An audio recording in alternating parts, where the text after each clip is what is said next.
Captain Sarah Chen stood on the bridge of the New Horizon, watching the stars through the main viewport.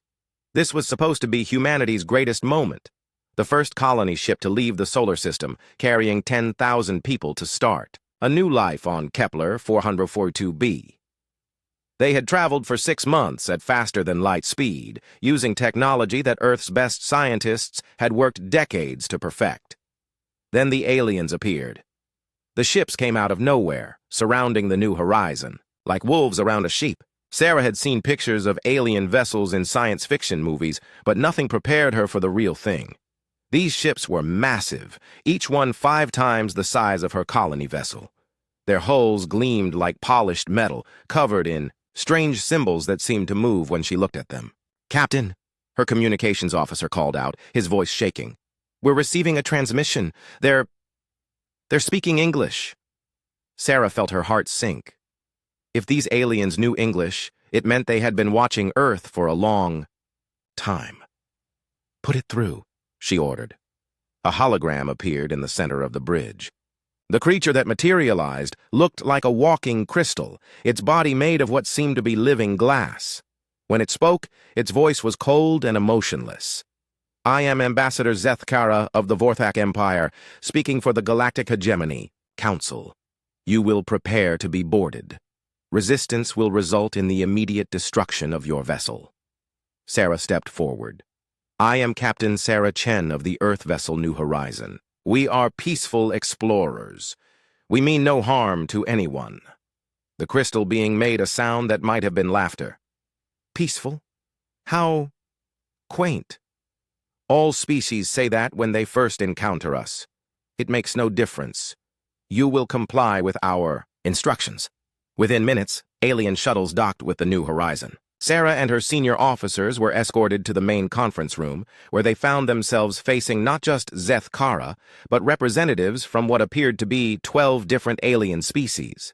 There was a creature that looked like a giant insect, another that resembled a living shadow, and things that Sarah couldn't even begin to describe. Zeth Kara placed a device on the table. It projected a holographic document filled with text in dozens of alien languages, with English translations appearing below each section. "This is the standard incorporation protocol," Zeth Kara announced.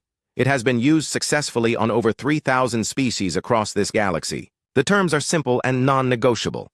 Sarah read the document with growing horror. The aliens wanted Earth to surrender completely. They demanded 80% of all Earth's resources. They wanted to relocate most of humanity to more suitable worlds, which sounded like prison planets. Worst of all, they wanted to genetically modify humans to make them better suited for galactic society. "This is slavery," Sarah said, her voice barely controlled. "This is civilization," replied the insect-like alien. "Your species is primitive. You have barely achieved interstellar travel. You know nothing of the galaxy's true nature. We are offering you the chance to become part of something greater." The shadow creature leaned forward. "Consider yourselves fortunate. Most species receive no choice at all. We simply take what we want and leave the rest to die." Zeth Kara touched his device again, and new text appeared. "You have 30 standard, galactic days to deliver Earth's complete surrender. This is generous. Most species are given only 7 days." "And if we refuse?" Sarah asked, though she was afraid of the answer. "Then Earth becomes an example to other species who might consider resistance. We have weapons that can crack planets like eggs. We have diseases that can wipe out entire species in weeks. We have technology that your primitive minds cannot even imagine." Zeth Kara's crystal body pulsed with what might have been amusement. "But you will not refuse. No species has ever been foolish enough to resist the full might of the Galactic Hegemony Council." The insect alien clicked its mandibles. "Humans appear particularly fragile, emotional, weak. I predict surrender within 1 week. Your species shows promise for genetic modification," added another alien that looked like a walking tree. "With proper adjustments, you could serve as excellent manual laborers on mining worlds." Sarah felt rage building inside her, but she forced herself to remain calm. These beings had clearly conquered countless worlds. They had technology far beyond anything Earth possessed, but something about their attitude bothered her. They seemed Too confident, too sure that humans would simply roll over and accept slavery. "We need time to discuss this with our government," Sarah said finally. "Of course," Zethkara replied. "That is why you have 30 days. Use them wisely, study your history, see what happened to species that chose the path of resistance. You will find that cooperation is always the better option." The aliens prepared to leave, but Zethkara paused at the door. "Your ship will be allowed to return to Earth to deliver our message. Do not attempt to warn other human colonies or installations. We are already aware of their locations. Any attempt at deception will result in their immediate destruction."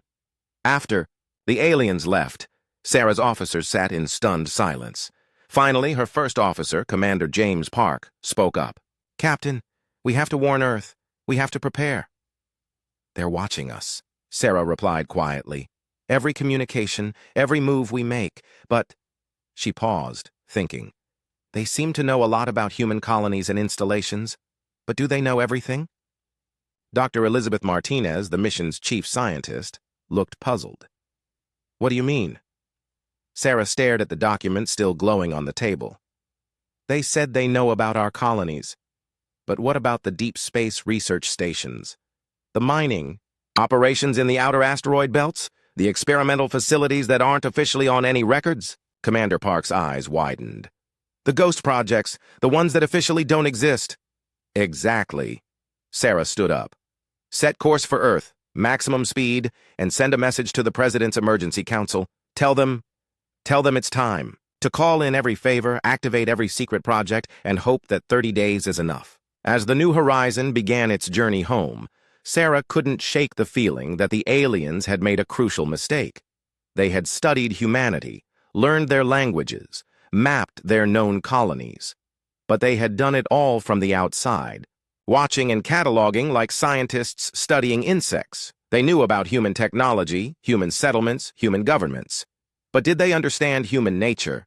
Did they know what humans were truly capable of when pushed to the edge? Did they realize that humanity's greatest discoveries often came not from their official institutions, but from the brilliant minds working in secret on projects so advanced that even most humans didn't know they existed? Sarah looked out at the stars one more time before heading to her quarters. Somewhere out there, the aliens were probably congratulating themselves on another easy conquest. They had seen humanity at its most peaceful, most exploratory, most hopeful. They were about to discover what humans became when that hope turned to determination, and that determination turned to something far more dangerous. The 30-day countdown had begun, but Sarah suspected that the aliens had no idea what they had just started. 3 days after the New Horizon returned to Earth with the alien ultimatum, something unprecedented happened across human space.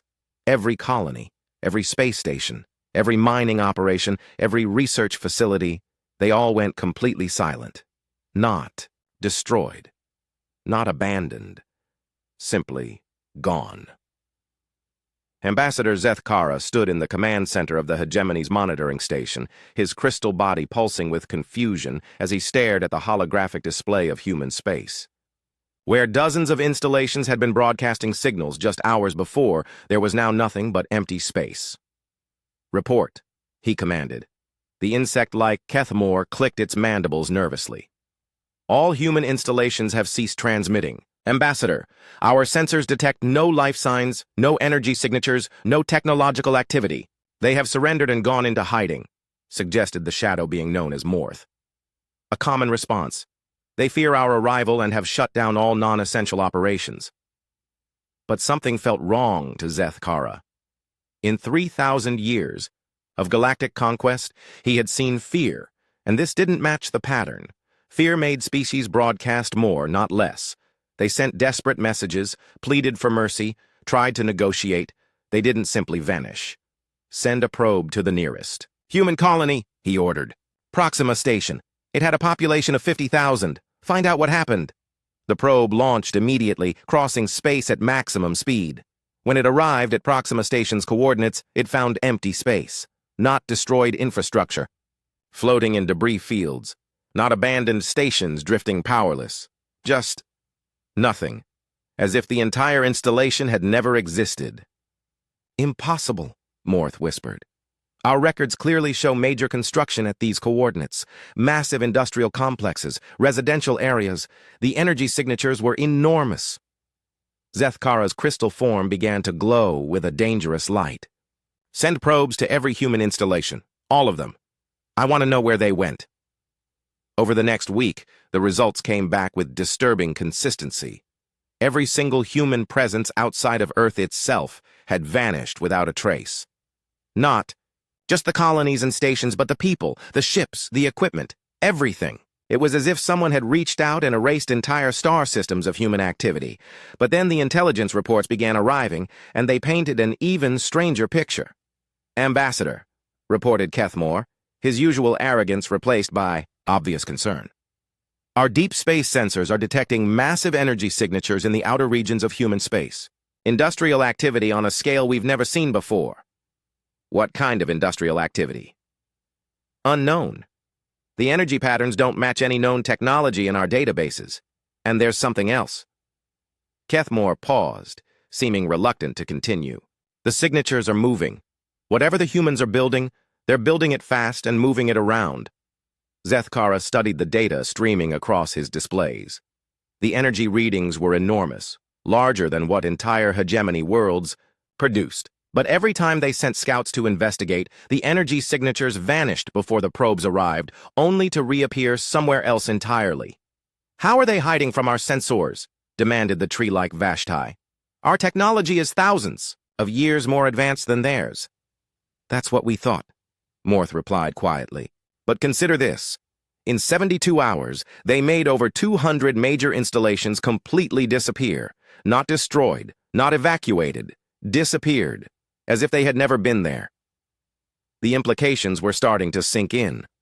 The hegemony's intelligence on human technology was apparently very, very wrong. Then the accident started. It began small. A hegemony trade convoy reported navigation system failures that sent them light years off course. A military outpost experienced a complete power grid malfunction that lasted for days. A shipyard had an industrial accident that destroyed 3 vessels under construction. Each incident by itself could be explained away as bad luck or mechanical failure. But when Zethkara looked at the pattern, he saw something that made his crystal form grow cold. Every single accident happened to installations or units that had been involved in scouting human space or preparing for the conquest of Earth. Coincidence, insisted Kethmore, but even he sounded uncertain. Impossible, Zethkara replied. Calculate the odds. The computer's response was immediate and chilling. The probability of so many random failures affecting only human-related operations was essentially 0. They're hitting us, whispered Vashti. But how? Our scouts report no human ships, no human technology, no human presence anywhere near our installations. Zethkara turned to study the tactical display. Red. Markers showed the locations of every accident over the past 2 weeks. When connected, they formed a perfect spiral pattern around the core hegemony worlds, gradually working inward. They're not just hitting us randomly, he realized. They're sending a message. Look at the pattern. The other council members gathered around the display, studying the spiral of disabled installations and failed operations. It's a countdown, Morth said with growing horror. Each ring of failures is closer to our homeworlds. They're showing us that they can reach anywhere they want to reach. But we've seen no ships, no weapons, no technology, Kethmore protested. How are they doing this? Zethkara was beginning to form a terrible suspicion. What if our intelligence was wrong? What if humanity isn't the primitive species we thought they were? Impossible. We monitored them for decades. We saw their technology level, their industrial capacity, their military capabilities. Did we? Zethkara asked quietly. Or did we see what they wanted us to see? The command center fell silent as the implications sank in. If humanity had been deliberately hiding their true capabilities, then everything the hegemony thought they knew about Earth was wrong. The primitive species that had barely achieved interstellar flight might actually be something far more dangerous. Sir, an aide called out urgently. We're receiving a transmission from Earth. Put it through. The hologram that appeared was Captain Sarah Chen, but she looked different now, more confident.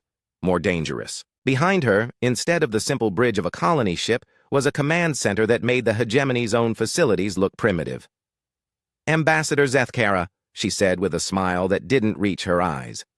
"I hope you've been enjoying our little demonstration. We wanted to make sure you understood that humanity takes the concept of galactic cooperation very seriously." "What did you do to our installations?" Zethkara demanded. "Nothing permanent. Think of it as educational maintenance. We believe in learning through experience, don't you?" Sarah's smile grew wider. "But we haven't introduced ourselves properly. I'm no longer Captain Chen. My new title is Terran Defense Coordinator. Humanity has been doing some reorganizing while you gave us these generous 30 days to consider your offer." "Your colonies," Kethmore sputtered. "Where are they?" "Safe," Sarah replied simply. "We've learned that it's important to keep valuable things protected when dealing with unknown entities. But don't worry about our colonies, Ambassador. Worry about your fleets. Our fleets are more than capable of handling any primitive technology you might have developed." Sarah's expression became almost pitying. "Ambassador, you've spent 30 centuries conquering species that were exactly what they appeared to be, on the surface. You've never encountered a species that was deliberately hiding their true nature until the right moment." The transmission cut out, leaving the council members staring at empty space. "Prepare the full invasion fleet," Zethkara ordered after a long silence. "Every ship, every weapon, every ally. I want humanity to understand the price of defying the Galactic Hegemony Council." But even as he gave the order, a part of him wondered if they were making the biggest mistake in the Council's 3,000-year history. On day 29 of the 30-day ultimatum, the Galactic Hegemony Council received an invitation that changed everything. The message arrived simultaneously at every council installation, every military base, every government center across 12 star systems. It wasn't encrypted, wasn't hidden, wasn't delivered by stealth.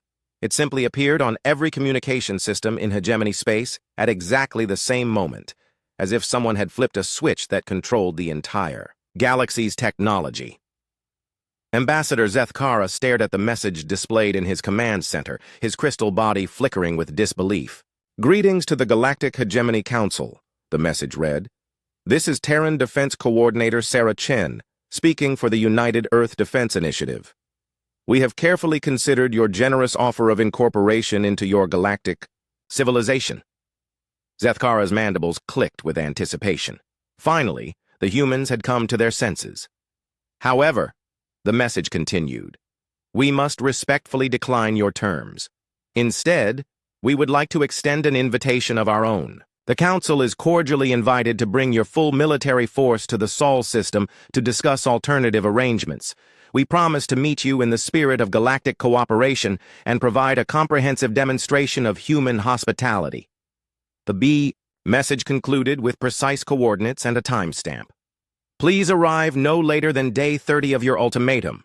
We have prepared something special for the occasion." Silence filled the command center as the implications sank in. "They're mocking us!" Kethmore hissed, his insectoid limbs trembling with rage. "A primitive species is actually mocking the Galactic Hegemony Council!" "More than mocking," Morth observed, his shadow form rippling with anger. "They're challenging us to open warfare. They want us to bring our full military force." Zethkara studied the message again, looking for hidden meanings. Something about the human's tone bothered him.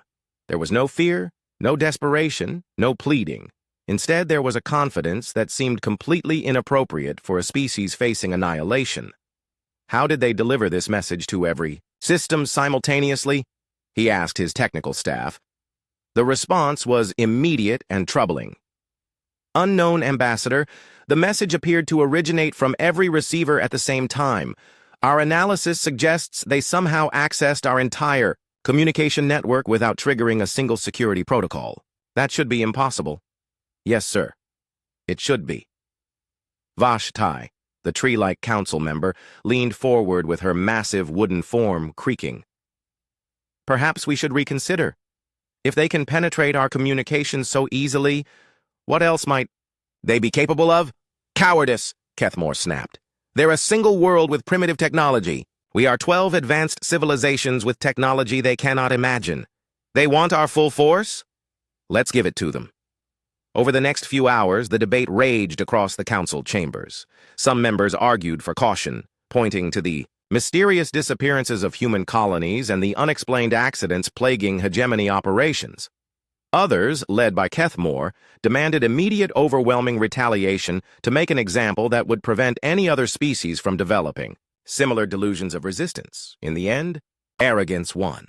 The fleet that assembled was the largest in galactic history. 53,000 warships from all 12 council member species, dreadnoughts the size of small moons, carriers that could deploy millions of fighter craft, planet killer, weapons that could crack worlds like eggs. It was massive overkill for a single primitive planet, but the council wanted to send a message that would echo across the galaxy for millennia. Zethkara commanded the flagship, a crystalline vessel, called the Eternal Judgment that was larger than most human cities. As the fleet prepared to jump to Earth, he couldn't shake a growing sense of unease. "Ambassador," his aide reported, "final fleet count is complete. 53,417 vessels representing the combined might of our civilization." "Good. Signal the fleet. We jump to Earth in 1 hour." The hour passed slowly. Zethkara spent the time reviewing everything they knew about human military capabilities. Earth had a few dozen warships, primitive by hegemony standards. Their weapons were crude, their defenses laughable. The battle should be over in minutes, so why did he feel like they were flying into a trap? The fleet jumped as one, tearing through space at speeds that bent reality itself.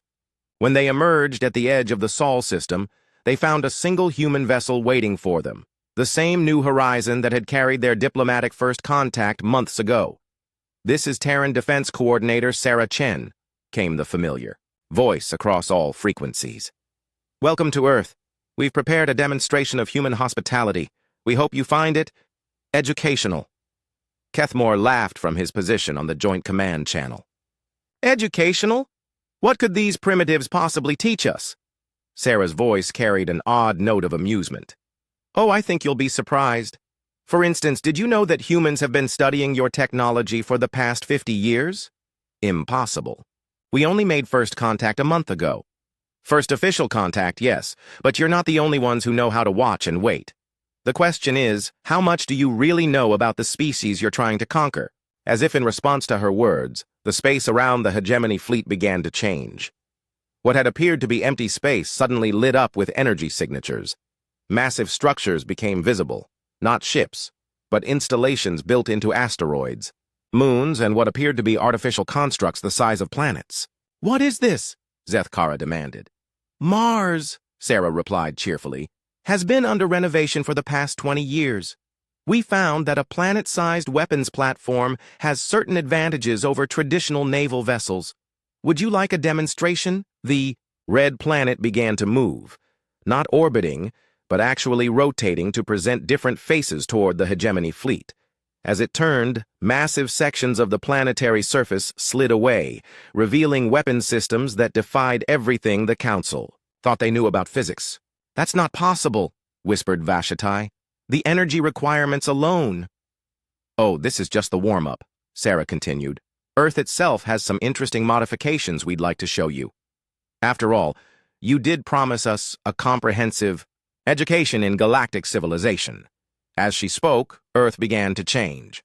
The blue and white sphere that had looked so peaceful from space started to shift and transform. Sections of the continental crust moved aside like sliding panels, revealing that the entire planet had been converted into something that hurt to look at directly.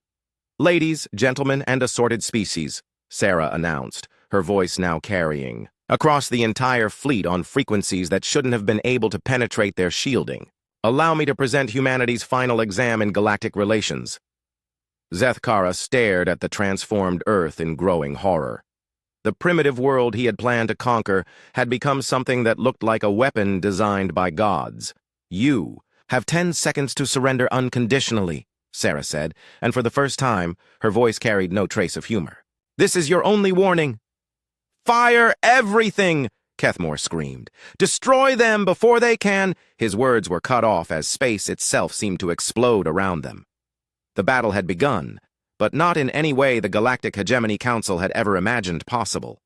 The battle lasted exactly 4 minutes and 37 seconds.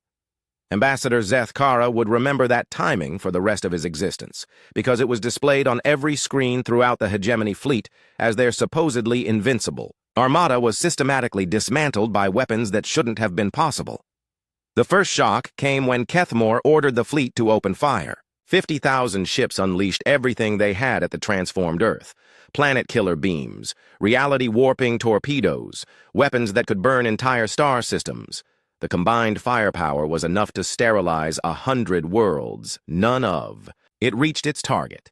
Every single projectile, every beam, every destructive force simply stopped in space, hanging motionless as if frozen in time. Then, slowly, they began to change. The weapons were dismantled atom by atom, their components rearranged into geometric patterns that formed words in dozens of galactic languages. Lesson 1 appeared in glowing letters made from what had been antimatter warheads. Violence without understanding leads to education. Zeth Kara watched in growing horror as the humans began their demonstration. It wasn't a battle. It was a lecture, and the hegemony fleet was serving as the visual aids. Every asteroid in the system revealed itself to be a weapons platform, but not in any way the Council understood warfare. These weren't trying to destroy the hegemony ships. Instead, they were carefully, precisely, surgically taking them apart. The Crimson Devastator, Kethmore's personal flagship, was the first to experience humanity's new approach to combat. Beams of energy struck the vessel, not to damage it, but to analyze every component, every system, every piece of technology. Within seconds, the humans understood everything about how the ship worked. Then they improved it. The Crimson Devastator began to transform. Its hull restructured itself into a more efficient design. Its weapons were upgraded using principles that the builders had never imagined. Its engines were replaced with systems that drew power from dimensions that didn't officially exist. "What are you doing to my ship?" Kethmore screamed over the communication channels. "Teaching," Sarah Chen's voice replied calmly. "Your vessel's design was inefficient. We've corrected the problems. You should find it performs much better now." The transformed ship was indeed performing better, so much better that its new capabilities were completely beyond Kethmore's ability to control. His weapons now fired mathematical equations instead of destructive energy. His engines moved the ship through space-time in ways that created beautiful light patterns. His communication system was broadcasting poetry in languages that didn't exist yet. Across the fleet, the same process was happening to every vessel. The humans weren't destroying the hegemony armada. They were turning it into an art project. Zeth Kara watched his crystal dreadnought transform around him. The walls became transparent, revealing the inner workings of systems he had never fully understood. Text appeared in the air, explaining how each component functioned and suggesting improvements, based on more advanced mathematical principles. "Stop this!" he commanded, but his communication system was now broadcasting his words as a singing performance with full orchestral accompaniment. Lesson 2 appeared in space, written in letters made from the rearranged hulls of hegemony battlecruisers. "Technology is only as advanced as the wisdom of those who use it." The planet Mars rotated to face different sections of the fleet, and each time it moved, it demonstrated a new form of impossible science. Gravity waves that could rearrange matter at the molecular level, energy fields that converted one type of particle into another, weapons that didn't destroy their targets but instead taught them better ways to exist. But it was Earth itself that provided the most terrifying demonstration. The planet had become something that challenged everything the Council thought they knew about physics. The continents were moving independently, each one serving as a component in a massive computational matrix. The oceans had been converted into exotic matter that could bend space-time like clay. The atmosphere was now a plasma field that could process information faster than the hegemony's most advanced computers. Lesson 3, Earth itself announced, its voice coming from every atom in space simultaneously. A world is only as strong as the unity of its people. Zeth Kara realized with growing terror that Earth hadn't just been modified, it had been awakened. The planet was alive, conscious, and incredibly intelligent. Humanity hadn't just built weapons. They had given birth to a god. "How long?" he whispered, staring at the impossible sight before him. How long have you been preparing for this? Sarah Chen's image appeared on his transformed bridge. But now she was surrounded by holographic displays, showing star charts that included galaxies the hegemony didn't even know existed. The better question, she said gently, is how long have we been waiting for you to find us? Humanity achieved interstellar flight 300 years ago, Ambassador. We've been exploring parallel dimensions for 2 centuries. We've had colonies in alternate realities for decades. The implications hit Zethkara like a physical blow. Everything the hegemony thought they knew about human development was wrong. The primitive colony ship, the recent achievement of faster-than-light travel, the struggling technological development, all of it had been an act. Why? He asked. Why pretend to be primitive? Why let us believe you were easy prey? Because we needed to understand what we were dealing with, Sarah replied. We've encountered the hegemony's influence in 17 different galaxies, Ambassador. We've seen what you do to species that can't defend themselves. We needed to know if you were conquerors or teachers, oppressors or partners. Around them, the demonstration was reaching its climax. The entire hegemony fleet had been transformed into an intricate 3-dimensional sculpture that spelled out mathematical equations in a dozen different scientific disciplines. Each ship had become a component in a massive educational display. Lesson 4, the display announced, appears when the demonstration concluded. A species that seeks to dominate others reveals more about its own limitations than its strength. Zethkara found himself laughing, a sound like breaking crystal that echoed through his transformed ship. You turned our entire fleet into a school project. Not a school project, Sarah corrected. A final exam. For you, for us, and for every species in this galaxy who's been watching to see what would happen when an unstoppable force met an immovable object. And the results? Sarah's smile was neither cruel nor kind, but something far more dangerous. It was understanding. The results, Ambassador, are that it's time for class to begin. And this time, humanity will be doing the teaching. As if to emphasize her point, every ship in the transformed fleet began broadcasting on all frequencies, sending out invitations to every enslaved species in the galaxy. The message was simple. School is now in session. Enrollment is mandatory for oppressors, free for everyone else. Zethkara realized that the battle was over, but the education was just beginning. 6 months after the demonstration that ended the Galactic Hegemony Council's 3,000-year reign, Ambassador Zethkara stood in front of a classroom filled with young beings from dozens of species. His crystal form had been modified, not by force, but by choice, to better serve his new role as a teacher in the Galactic Educational Initiative. The irony was not lost on him. The being who had once delivered ultimatums of conquest now spent his days explaining to students why those ultimatums had been fundamentally wrong. Can anyone tell me, he asked his class, what the Council's greatest mistake was when we encountered humanity? A young Vorthak raised a crystalline appendage. You underestimated their technology? A common answer, but not quite right. Yes, we underestimated their capabilities, but that was a symptom, not the cause. Anyone else? A small being from the former slave species called the Zarathi spoke up, her voice barely above a whisper. You didn't try to understand them first?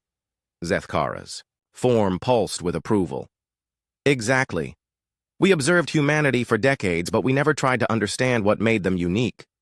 We saw their ships, their cities, their governments, and we assumed we knew everything we needed to know. He activated a holographic display showing the transformed Earth as it appeared now, not the weapon it had become during the demonstration, but something far more beautiful. The planet served as the center of an educational network that spanned multiple dimensions, teaching thousands of species how to coexist and grow together. The humans could have destroyed us completely, Zethkara continued. Their technology was thousands of years ahead of ours, hidden behind a facade that we never bothered to look past. Instead, they chose to teach us. One of his students, a young member of Kethmore's former species, clicked his mandibles nervously. But teacher, why did they hide their true nature? Why pretend to be primitive? Zethkara had wondered about this himself, until Sarah Chen had explained it during one of their regular discussions. The humans called them rehabilitation sessions, but they felt more like conversations between old friends. If one of those friends had recently tried to enslave the other's entire species. Because, Zethkara said, they needed to understand us as we truly were, not as we might pretend to be if we knew we were being watched by a superior force. They needed to see if we were capable of change, or if we were simply bullies who only understood strength. The classroom fell silent as his students absorbed this. Most of them came from species that had been oppressed by the Council for generations. The idea that their former oppressors were now learning alongside them was still difficult to accept. The demonstration wasn't about showing us their power, Zethkara continued. It was about showing us a choice. We could continue on the path of domination and become a permanent educational exhibit, or we could choose to learn and grow. He gestured to another holographic display showing the current state of the galaxy, where once the Council had maintained order through fear and force, there was now a network of cooperative civilizations sharing knowledge and resources freely. Species that had been enslaved for millennia were now contributing to galactic society as equals. The humans didn't just defeat us, Zethkara explained. They liberated every species we had conquered, but more than that, they showed us how to liberate ourselves from the thinking that made us conquerors in the first place. A student from the back of the room raised her hand, one of the shadow beings like Morth had been. Teacher, what happened? To the other council members? Are they all teachers now too? Zethkara's crystal form dimmed slightly. Not all of his former colleagues had adapted well to their new circumstances. Some chose to learn, like myself. Others required more extensive education. He didn't mention that Kethmore was currently serving as a case study in a different type of classroom, one designed for beings who couldn't accept that their worldview had been fundamentally wrong. The humans were patient teachers, but they were also thorough ones. But what about you, teacher? Asked the young Zarathi. Weren't you angry when humanity defeated you? Didn't you want revenge? It was a fair question, and one that Zethkara had struggled with for months. I was angry, yes. Humiliated. Everything I had believed about the galaxy, about power, about civilization, it all turned out to be wrong. But then I realized something important. He paused, looking at each of his students in turn. Beings from dozens of species, all learning together in a way that would have been impossible under the old system. I realized that being wrong wasn't a failure. It was an opportunity. The humans didn't destroy my beliefs to hurt me. They did it to free me from ideas that were making me smaller than I could be. The classroom door opened and Sarah Chen walked in. She looked exactly the same as she had during those first diplomatic meetings, but now Zethkara could see the depth behind her eyes. The weight of responsibility for guiding not just humanity, but an entire galaxy towards something better. How's the lesson going? She asked with a smile. We're discussing the importance of understanding before judging, Zethkara replied. Perhaps you could share the human perspective. Sarah moved to the front of the classroom, her presence somehow making the room feel both more comfortable and more serious. The truth is, we almost made the same mistake the council did.